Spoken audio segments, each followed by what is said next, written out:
ask for us to watch and pray all day?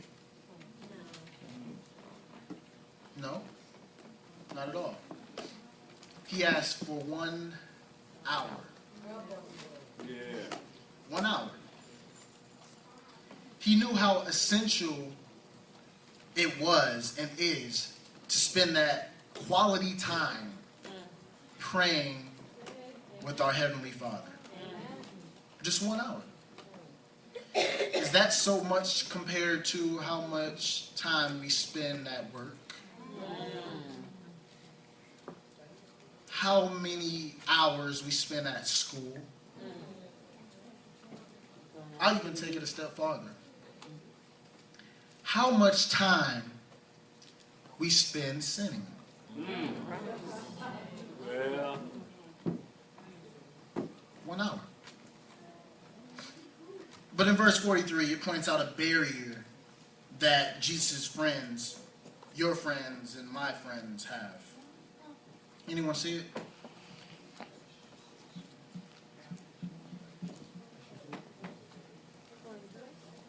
Verse 43.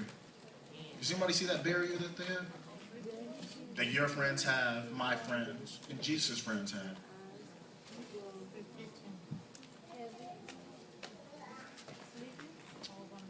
Need. A need is much different from a want. See, verse 43. He came and found them asleep because their eyes were heavy. The disciples were tired. They were sleepy. But they put their needs in front of their friend in the most breathtaking moment in history. Do you love your friends enough to put your selfish needs, desires on hold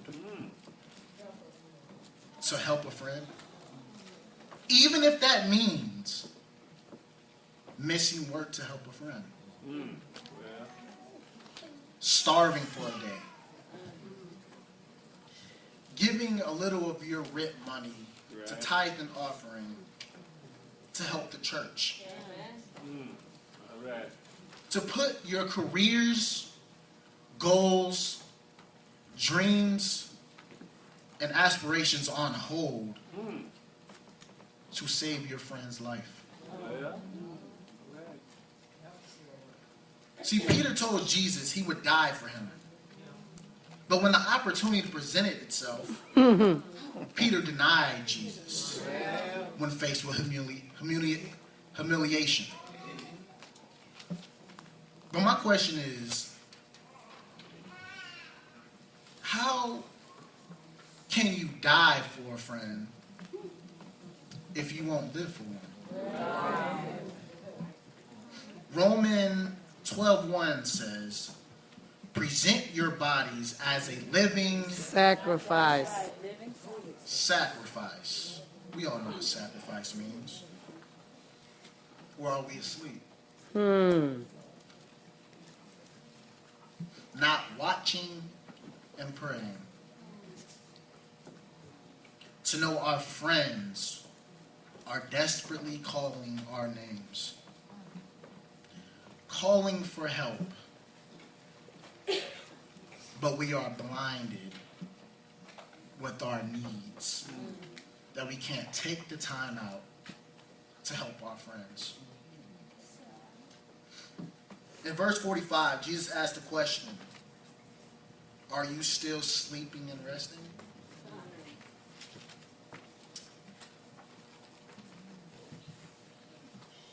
See, my friends, a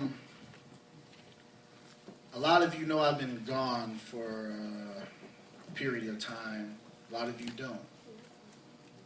I recently had a death in the family. My auntie passed away. And I wasn't going to come back and preach. I needed my family, and my family needed me. If you ever lost a loved one, you know how bad it hurts in here. Oh, yes. Especially when you're close and it was just so sudden. You know how it hurts. And the most important thing that you need at that time is your family. But me and God had a conversation, right? And Yeah.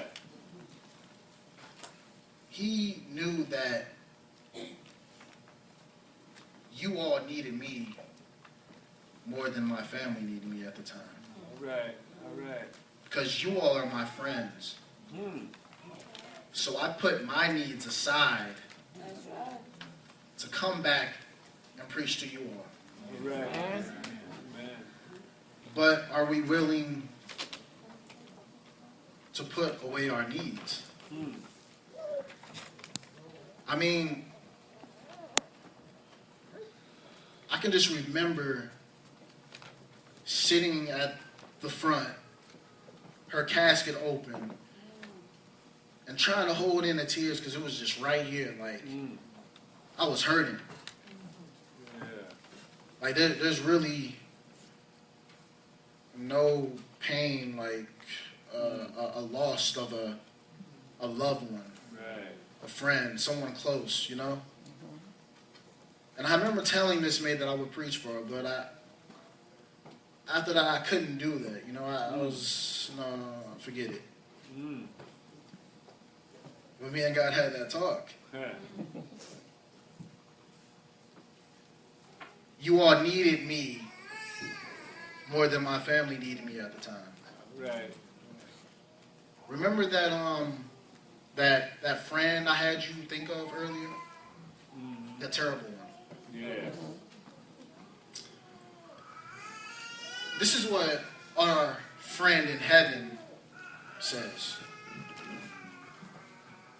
You have heard that it was said, you shall love your neighbor and hate your enemy. But I say to you, love your enemies, bless those who hate you, and pray for those who spitefully use and persecute you. Yes. As the selected music is being played, I want you to think about these words. Let them ponder on your mind.